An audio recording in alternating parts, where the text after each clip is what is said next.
सरदार वल्लभ भाई पटेल देश के उन प्रमुख स्वतंत्रता सेनानियों में से एक थे जिन्होंने भारत को आजादी दिलाने में महत्वपूर्ण भूमिका निभाई। आजादी के बाद बिना किसी जंग के सरदार पटेल ने 565 रियासतों का विलय भारत में करवाया था। यही वजह है कि लोग उन्हें लौह पुरुष भी कहते हैं। आज सरदार पटेल की 73वीं पुण्यतिथि है। इस मौके पर प्रधानमंत्री ने उन्हें याद किया और उनके योगदान की सराहना की। आइए आपको पटेल के जीवन से जुड़े कुछ रोचक तथ्यों के बारे में बताते हैं। महात्मा गांधी ने सरदार पटेल को लौह पुरुष की उपाधि दी थी। देश की आजादी में सरदार पटेल का अभूतपूर्व योगदान था। सरदार वल्लभ भाई पटेल को लौह पुरुष कहा जाता है। पटेल ने शराब, छुआछूत और नारियों पर अत्याचार के खिलाफ लड़ाई लड़ी थी। उन्होंने हिंदू मुस्लिम एकता को बनाए रखने की पुरजोर कोशिश की थी। आजादी की लड़ाई के दौरान वो कई बार जेल भी गए, लेकिन पटेल की दृढ़ता के सामने अंग्रेजी हुकूमत को झुकना पड़ा था। सरदार वल्लभ भाई पटेल का जन्म गुजरात के खेड़ा जिले में 31 अक्टूबर को हुआ था। उनका ताल्लुक किसान परिवार से था। एक साधारण किसान परिवार का लड़का अपनी मेहनत और काबिलियत के दम पर भविष्य में खास बन गया। देश की भलाई के लिए उन्होंने बहुत से काम किए। किसान परिवार में जन्मे पटेल अपनी कूटनीतिक क्षमताओं के लिए भी याद किए जाते हैं। महिलाओं ने दी थी वल्लभ भाई पटेल को सरदार की उपाधि। दरअसल सरदार पटेल का विवाह 1891 में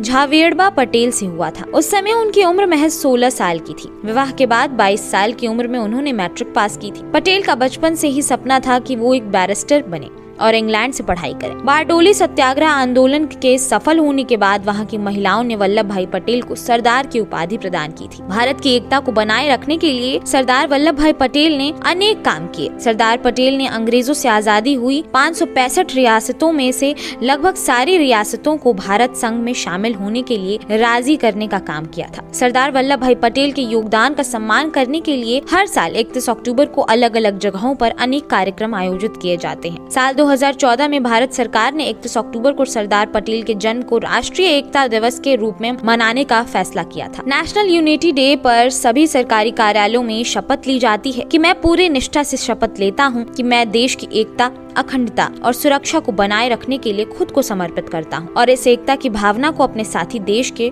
लोगों के बीच फैलाने का भी प्रयास करता हूं। सरदार पटेल को अपनी स्कूली शिक्षा पूरी करने में काफी समय लगा। उन्होंने 22 साल की उम्र में 10वीं की परीक्षा पास की। परिवार में आर्थिक तंगी की वजह से उन्होंने कॉलेज जाने के बजाय किताबें ली और खुद डीएम की परीक्षा की तैयारी करने लगे। इस परीक्षा में उन्हें सार्वजनिक नंबर मिले। 36 साल की उम्र में सरदार पटेल वकालत पढ़ने के लिए इंग्लैंड गए। उनके पास कॉलेज जाने का अनुभव नहीं था, फिर भी उन्होंने 36 महीने में वकालत के कोर्स को महज 30 महीने में ही पूरा करके अपने विलक्षण बुद्धि का प्रदर्शन किया। सरदार पटेल जी का निधन 15 दिसंबर 1950 को मुंबई में हुआ था। सन 1991 में सरदार पटेल को मरणोपरांत भारत रत्न से सम्मानित किया गया था।